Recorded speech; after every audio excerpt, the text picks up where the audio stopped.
All right, y'all. Season 2, Rhythm and Flow, man. I'm the guy G Holy. You know what I mean? Welcome to the recap. I don't know why I'm so late on this joint. I could have did it yesterday, but we here. Let me just say first and foremost, I love this is why I love these type of shows. I love anything that puts um respect and focus on just the art. Just the art. Nothing, not the story. Even though there is some element of story, this is like 75% talent. You get what I'm saying? And I always just appreciate that, right? So getting right into it. I just want to talk about the last four people because they're the only people that matter. But I do want to say two people should have been there, right? Not should have been there. One person definitely should have been beyond what happened with them. And that's Cody Ray. Cody Ray absolutely deserved to showcase his talent on a stage. He proved it in a cipher. He proved it just rapping. He was good. He was solid enough to have made it beyond that point. Um, it's sad though that dude, what's his name? Rome. It's sad that Rome had to battle Taj, J Taj, because those two should have went on together. They should have been competition. You know what I'm saying? They shouldn't have been pit against each other because losing either one of them is a loss for the show, right? So Rome could have went further too, because if Rome could have got on stage, once again, I think he would have showed improved. I think Rome has a way better performance than Tia P. You feel what I'm saying? I think Rome has a way better performance than Jazz with an X. You know what I'm saying? And I think Cody Ray has a better performance than Tia P and Jazz with an X. It's just sometimes the way it go. Sometimes you get knocked off in the playoffs before you get a chance to show who you really are against the best team. You get what I'm saying? So it just happens like that. But let's talk about, you know what? Let's start at the last seven, right? So I already knew Tia P wasn't gonna be the strongest performer. She's not gonna have the strongest song. So it's like you it's the performance and then it's the song making ability, right? And I think she's a vibe. She's a vibe type person, but it don't translate as well on stage, you know, and also in the studio it's just not it just don't hit hard. You know what I'm saying? And Jazz with an X, I think she's a little too out there. You know what I'm saying? I think she might be like some alternative shit. No, you know what? No. Jazz with an X is cool. She is a little alternative, but the one with the hair, Anita something. What's her name? Damn, not Anita. Yoshi. Yoshi. She's the one that's out there. Like she's out there. So I wasn't surprised when they all. I already knew. Let me tell you something. I knew who the final four people was going to be once the show started. When the show started, me and my wife, we said DreTL. We definitely thought Cody Ray was gonna be in the top like 7 or 8, but we said DreTL, uh, J Taj, Detroit Diamond. I don't think she thought Detroit Diamond, but I thought Detroit Diamond. And whatchamacallit. And we actually thought Dono was gonna be there. That's the other one. Dono didn't lose the battle, but sometimes you have to beat the champ, right? That concept of if somebody's playing at home, you have to demolish them. You can't leave no room for error. So for me, it was close enough that Detroit Diamond didn't necessarily have to win if we in Detroit with Detroit judges. I think Dono has to do more. And unfortunately, that's just the way it happens sometimes. You come into a situation where I've been in battles where it's like, there are none of your friends. It's like 3 of your friends and 25 of their homies. So it's like, yeah, the deck is stacked, but what you gonna do? Not battle? You know what I'm saying? So yeah, I feel like the deck was stacked a little bit for Detroit Diamond, but guess what? It's gonna be like that sometimes. You know what I'm saying? You're gonna have to impress people in a room full of people who don't believe in you just because you might be from somewhere else or you might have a different style. You know what I'm saying? How, for Nori talks about how, Pharrell used to try to prove himself to people, but they didn't want to hear his beats because they looked at his outfit. You know what I'm saying? They didn't understand him. So everything is not gonna be like, yo, this was fair. You know what I mean? So I don't mind Dono losing. I think Detroit Diamond definitely did enough to win. Some people could argue she won. I wouldn't even argue about it. It was that close. So shout out to Dono. I think Dono definitely would have also showed improved on that stage. But Dono and Sura Ali, and that was the fourth one, Sura Ali. Dono and Sura Ali, I think they have, like, I ain't gonna lie, bro. Like, I think they got personal work to do. Like, I could see them, like, they got into it with everybody. Like, the most, like, Dono was just barking on Detroit Diamond. Like, you know, she was right in the case of Surra Ali, like, but the way she went about it still was like, all right, you can't really be a problem on this show. Like, that ain't the way, you know what I mean? You know, if you walking into this industry, you know, you're gonna be on a tightrope. You know what I'm saying? So the first one, and yeah. So anyway, Surra Ali too, like, I think she really, really gotta learn to take criticism. I think she gotta get out of her ego, like telling the judges they cheated, and like, it just was weird. But anyway, all right, so the last four, Sura Ali, DreTL, and the other two. You know who I'm talking about. I'm gonna start with Sura Ali. That last performance, I think that she had an awkward performance with the R&B girl, and then the last performance she had was just okay. You know what I mean? Like, I think sometimes that cool shit don't really translate. Like, you gotta learn how to be engaging but still cool. You get what I'm saying? Like Jay-Z. Watch Jay-Z on stage. She need to watch Jay-Z on stage. Jay-Z is the epitome of cool, but not too turned up. Like, you can still have your laid back, cool style, but still you want to get up close to people. You want to look at them. You want to feel them. You know what I'm saying? So it is what it is. She felt a little closed off. Like, her whole aura was closed off, and I think that just translated to the stage. So Detroit Diamond had the best song, the debut song, the initial song. That pressure joint. That pressure joint was the best song of the whole thing. Her R&B joint was cool.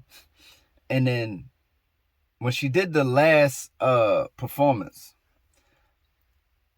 I just think two things. She should have listened to the producer. That was a lesson for her. Because I think two people should listen to the producer in that last thing. I think producers are producers for a reason, and you got to compromise. You know what I'm saying? You have to compromise. Now, if you don't want to compromise and you just want to fall on your sword, that's fine. You're just going to fall on your sword. And I think two people went home that way. Because that last part of Detroit Diamond joint and that last part of, somebody else did that. Oh, was it Sura Ali? I think it was Sura Ali. It cost them. So Detroit Diamond, I just felt like she was cool, but she didn't do enough.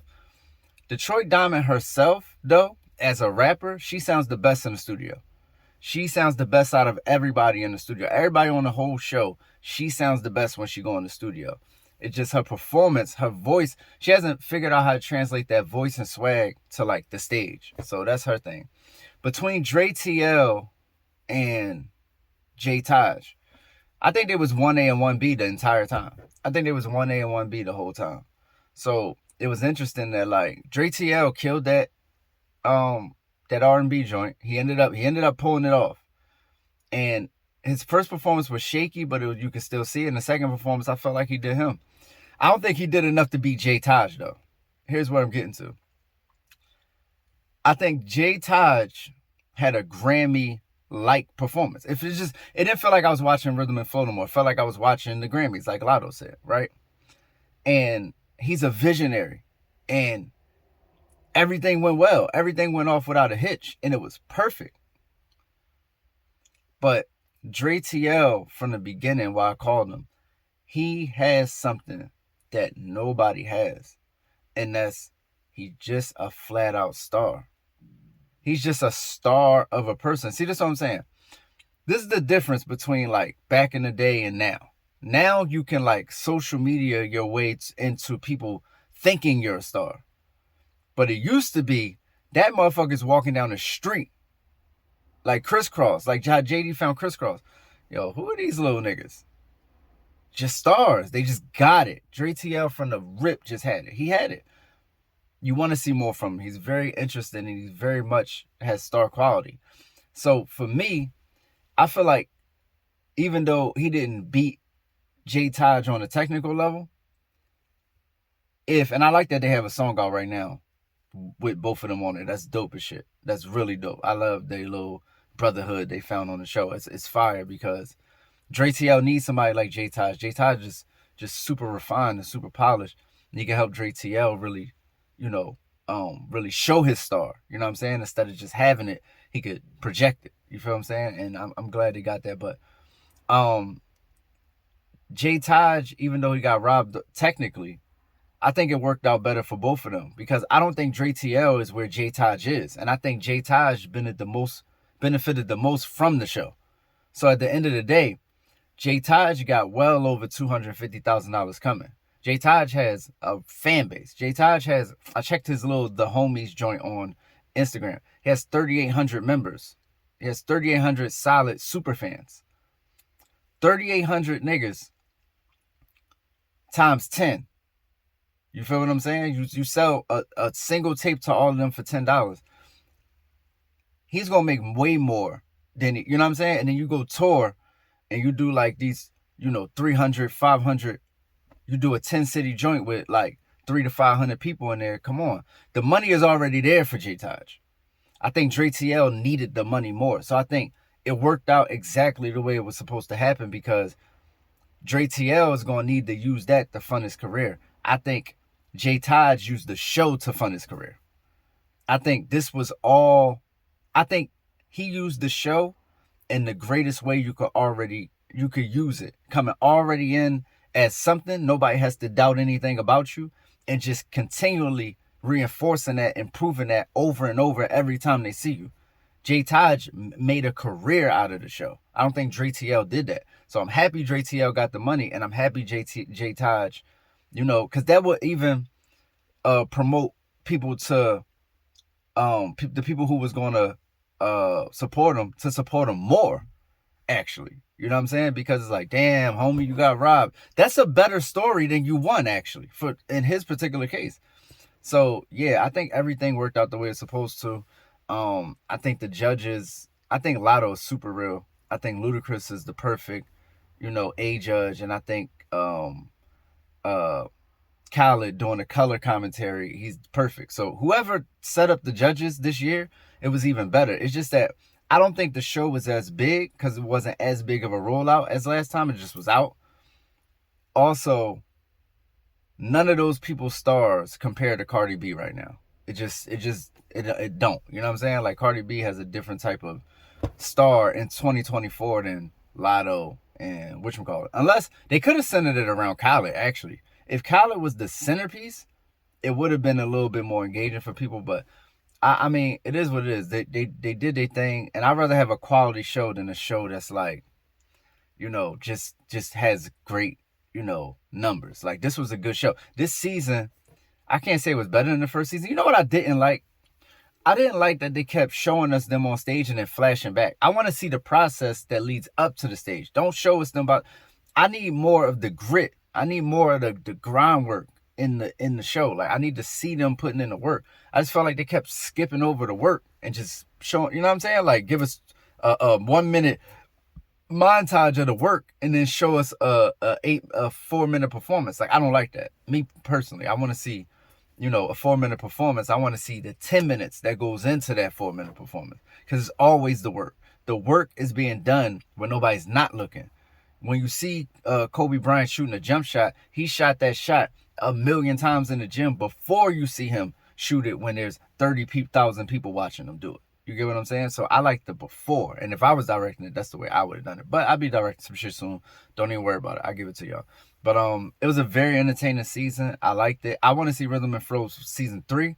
I doubt that they will have a Rhythm and Flow season 3 just simply because I don't know how well this did. Like, I go on people's Spotify and I go on their Instagram. Like, they don't have many followers like the last bunch had. Like London B, you know what I'm saying? Flawless Real Talk. These are people that didn't even win. You know what I'm saying? D-Smoke, like, they all went on and had, like, beans. A lot of shit happened for them. I'm looking at these people, man. This show is over. And I'm looking at these people and they got 900 Spotify listeners and all that. You know what I'm saying? Which is probably more than what they had. And they have like 2,000 followers, 3,000, 4,000. And that's probably more than they had. But given you being on a national show, this is the difference between being on Netflix and being on ABC. You know what I'm saying? Because if this was network television, like you have to watch it, like the free channels, everybody goes up. Everybody goes up. You know what I mean? So I just don't think the show did what it could have for everybody, but I think that's on Netflix and Rhythm and Flow. I don't think that's on the artist. I think it was some dope artists, man. Khaled was memorable. Dono was memorable. Cody Ray was memorable. C4 was memorable. C4 had them lines. C4 had them lines in the battle, in the cipher. Yeah, that's about it. I don't think it was memorable if I ain't named you. Because I'm scanning my mind for the show. Yeah, nope. Oh, LG, Ching Diamond. Yeah, shout out to LG, shout out to Ching Diamond. Ching Diamond was she's already a certified celebrity. You know what I'm saying? And shout out to LG just because she's from Philly, man. But yeah, it's the guy G Holy repping all rap, nohiphop.com. That was the Rhythm and Flow, man, season 2. Recap, man. Let me know what y'all thought about it in the comments. Let me know who got robbed and who should have been there and who, you know what I'm saying? Let's get it. Y'all have a great one. You know what I'm saying? I usually don't say this, but it's on my heart, man. Y'all, you know, you might be going through something right now. You feel what I'm saying? But everybody is, and your journey is for you. If you never in life heard this, it's never going to be nothing on your plate that you can't handle. Ever. It's there for you. If you had somebody else's problems, then you'll be in trouble. Yours is for you, man. It's the God. I'm out. Meet the God, G Holy Sensei, leader of men. I got children to feed now, I'll be leaving it in. You missing link, but I'll see him again. These snitching ass rappers can't fuck with the bars, they ain't seeing the pen.